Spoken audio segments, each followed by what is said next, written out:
Abby from You Baby Me Mummy.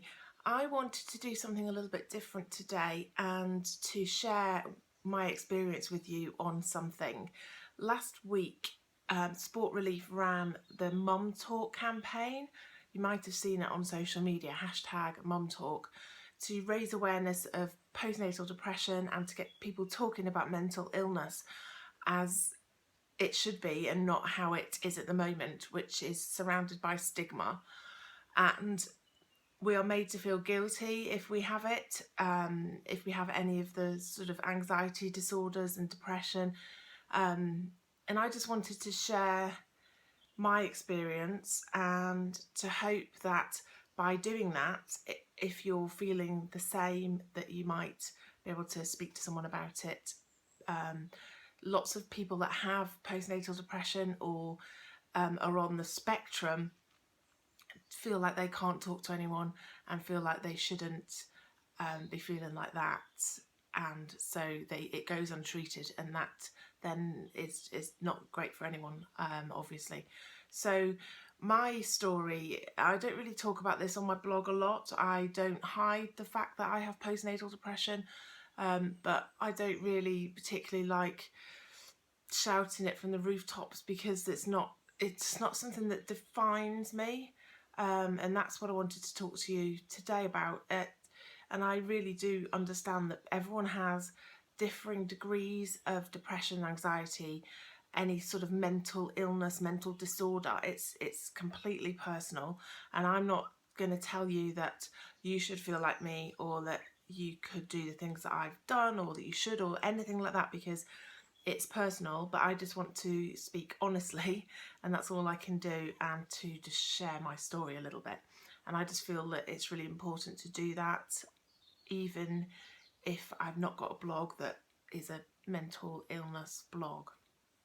So just my story is that we tried for years to get pregnant and it wasn't happening, and we went for lots of investigations, and it was quite a stressful time, but it was a hugely stressful time.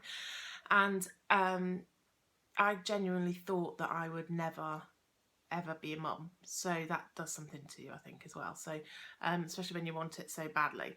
And eventually I got pregnant, and it was the month before we were going for our initial IVF appointment, so that was brilliant. And I obviously got pregnant, had quite a difficult pregnancy, ended up on crutches, just did think throughout the whole thing that at every stage something's going to go wrong. So and then she had quite a traumatic birth as well. In the end, she had to be forceps and episiotomy. I lost 2 litres of blood, and no more than that actually. But anyway, lots of blood. Almost had to have a transfusion, but I'm a hardy northerner and I didn't in the end.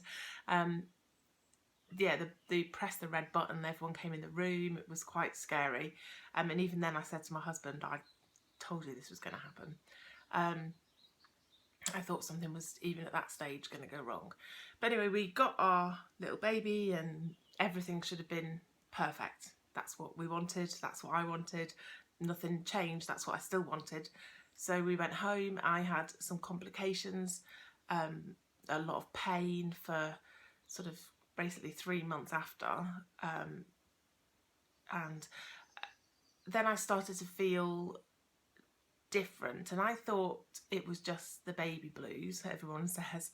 And I remember I used to go into the toilet just for a minute and sit on the loo, even not to do anything, but just to, and have my head against the wall, and I'd just be crying. And I started to think maybe that's not totally right, and I should be really happy. I should feel really happy, and I know that I should feel that way, but it was like there was a blanket of something over me.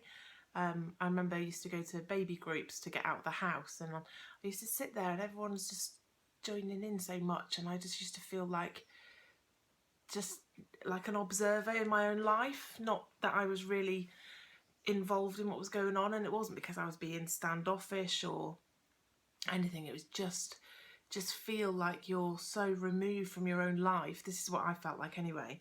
And someone that was quite capable and sort of go-getting and just proactive and, you know, just that kind of girl.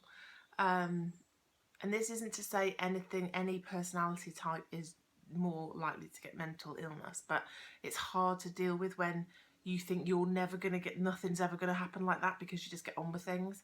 So that's a struggle as well.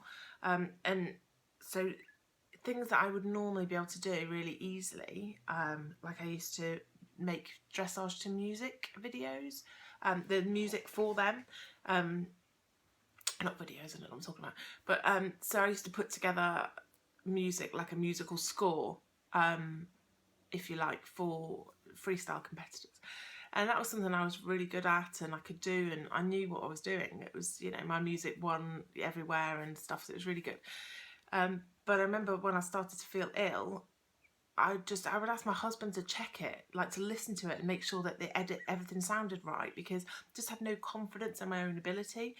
So I'd go to the supermarket, and if it wasn't like really laid out what I had to buy, if I had to make any sort of decision, or then I just sort of went to bits. I couldn't, just couldn't deal with it. I remember going to London actually with baby, and not being able to get out of one of the stations because there was no lifts, and I'd never done an escalator with a pram, and I just thought that it was just the end of the world. I didn't know what I was going to do, and it was just that panic of not being able to think properly and just, you know, think of a solution. So for me, it was a feeling that I did have a feeling that something bad was going to happen. And if I read stuff online, like there's a few blogs that I read, and I probably shouldn't have read them because I think it made me worse. I remember sitting holding her for like 2 hours once when my husband was out, because I just thought something's going to happen to her. But I never had any feelings of negativity towards her at all. I didn't have a problem bonding with her or anything like that. But for me, it was just, and this is different for everyone. This is why people need to talk about it, because if one person has an experience and they say, this is my experience of postnatal depression, then someone else thinks, well, I've got some feelings, but they don't feel like that. Then you might think that, oh, it's not, I don't need to get help because that's not postnatal depression. But the thing is, it's an umbrella, and there's so many differing aspects. So, you know, some people might be very depressed, and other people might have more of an anxiety disorder.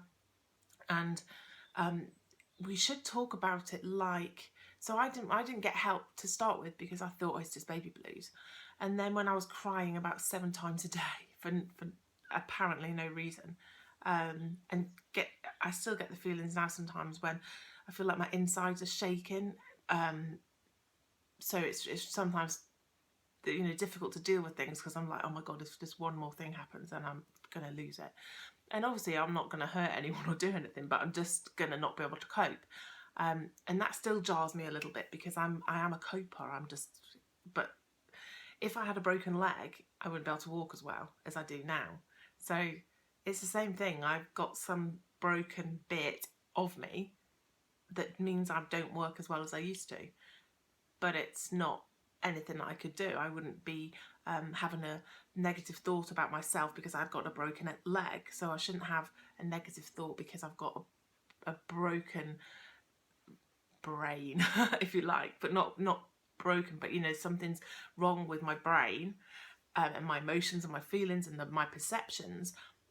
But I didn't ask for that to happen. So I didn't ask for that. I didn't say, this is what I want to happen to me. So that's took a lot of getting used to, actually, is to sort of say, look, it's a chemical imbalance or whatever it is. It's my reactions to things have changed, and I just need to deal with it like I would if it was a physical illness, which nobody ever would be, you know, whispering about someone with a physical illness, would they? But we think that that's what they do about mental illness because it's a sign of weakness. You're meant to be mentally strong and all the time, but we don't have to be, because we can't be, because some things are not within our control.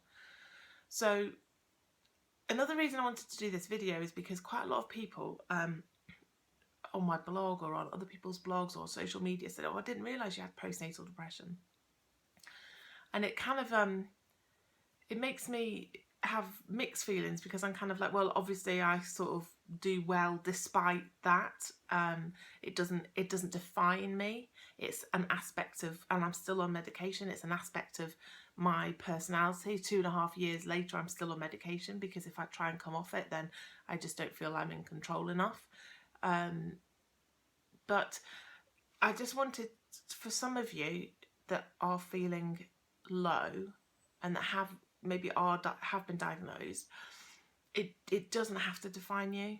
You can still do stuff, you can still be successful and have this mental illness. That's what it is. But you can still have these feelings and not let it be all that you're about. And I think I've just rambled on enough, but I just wanted to share my story and just to share how I got to where I am. And it's not easy, and there's some days when I just, I lose it quicker than other days. And I just needed to go out the room and just be on my own for a minute and just regroup, which I never had any issues like that. I was really even the whole time, really. But I'm on medication, so that makes me even now, in a better way, in a more controlled way. And yeah, I've rambled on far too much probably. This is 11 minutes of me just waffling and not really much purpose. But I just wanted to say, if you have any feelings of being anxious, a bit more than normal, a bit more than you think, some of it is natural. It is natural to have the baby blues a little bit, I guess. Your hormones are all over the place. But if it lasts, if it sticks around, if it's putting a bit of a cloud on the whole day, if you know that there's a time when you should be feeling so much joy about something, so something happens and you're just quite flat about it, then I would say that you might not have anything wrong with you. But I would say just go to your GP and just talk to him and just say that you've got or her, go to them and just say you've got these feelings, and they will be able to help you, whether it's just a bit of a chat with someone, or whether you have to go down the medication route if they think that it's a little bit more serious. But that's all I'm going to say today. But yes, just talk about it. Talk to someone, talk to your partner, talk to your mum, talk to a friend. That's the most important thing, is to tell someone how you feel. Okay, so that's all for me today. Okay, look after yourselves. Bye.